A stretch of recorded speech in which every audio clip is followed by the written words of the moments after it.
vamos falar de um assunto polêmico e não é mamilos, porque mamilos são muito polêmicos. Mamilos são muito polêmicos. Nós vamos falar da luta da argelina com a italiana, que não sai da boca da galera. E eu sou Camila, professora de biologia, e quero mostrar pra vocês como acertar sua questão de vestibular com as questões que circulam na mídia. Então, se você quer entender como você vai conseguir extrair daqui conteúdo que vai estar lá na sua prova, fica comigo. Tudo começou quando? Numa luta de boxe entre a argelina e a italiana. Com 46 segundos, a italiana desistiu da luta e falou: não é justo, não é justo, não é justo. E isso reacendeu uma polêmica enorme, porque tempos antes a argelina tinha sido excluída e banida de um campeonato porque eles alegaram que ela tinha níveis de testosterona que não era compatível com a luta dentro da classe do boxe feminino. Chegaram a afirmar que ela também tinha os cromossomos X e Y. E o que aconteceu nesse rolê todo? Como nunca foi provado isso, teoricamente é o que eles dizem, né? Ninguém tem acesso a essas informações. Nunca foi provado que ela tem nível de testosterona elevado e cromossomo XY.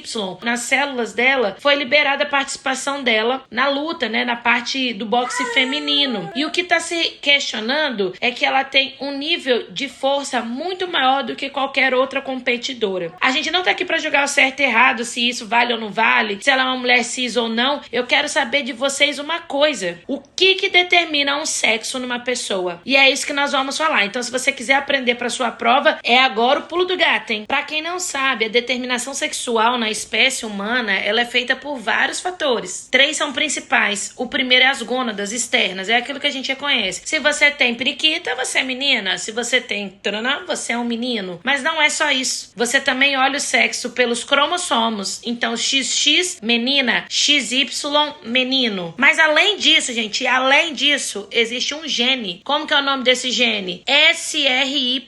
Um gene que está no cromossomo Y. E o que esse gene tem a ver de tão importante? Esse gene, no começo do desenvolvimento embrionário, ele faz a produção de um hormônio que vai estimular a liberação de 3 compostos. Um é chamado de antimileriano, o segundo é chamado de dihidrotestosterona e o terceiro é a testosterona. Grava essa informação. Quando nós somos um bebezinho lá na barriga da nossa mãe, o que nós temos é uma estrutura que tá, gônadas indiferenciadas em estágio indiferenciado. E essas gônadas têm o conducto de Miller e o conducto de Wolff. Se você é XY com um SRY funcional, ou seja, se você tem o Y e o gene ativo, ele vai produzir testosterona, dihidrotestosterona e antimileriano numa quantidade que seja suficiente para, preste atenção, regredir os conductos de Miller, então ele regride, tá vendo que aqui ele nem tá desenhado mais, e ativar os conductos de Wolff. Aí tem os condutos de Wolff que vai dar origem aos testículos. E isso vai fazer com que você vire um menino. Se por algum acaso você não tiver a produção de antimileriano, de hidrotestosterona e testosterona, você não vai conseguir ter força para transformar isso. E para você ser menina, basta só você não ter testosterona. Então, presta atenção. Se você tem testosterona, a gônada indiferenciada vira uma gônada masculina. Mas na ausência da testosterona, o ducto de Miller, eu gravei Miller, de Muller, olha aqui como é um macetinho. Ele se desenvolve e o desenvolvimento dele inibe os ductos de Wolff, fazendo com que aquela genitália indiferenciada se transforme numa genitália feminina. Entendendo esse rolê todo, o que pode acontecer no caso da argelina nessa luta? Se ela realmente tiver o cromossomo XY,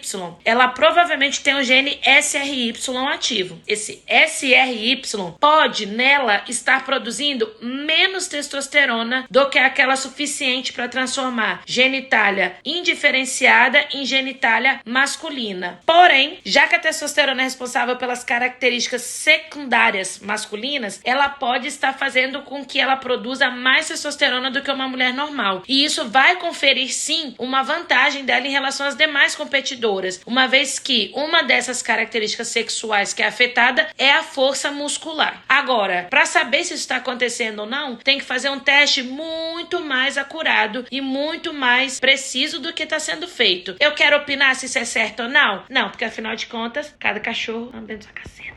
E se você quiser saber mais como trazer o mundo real para dentro da biologia da sua prova, siga @CamilaBiologia, que eu vou te ajudar. Eu te garanto.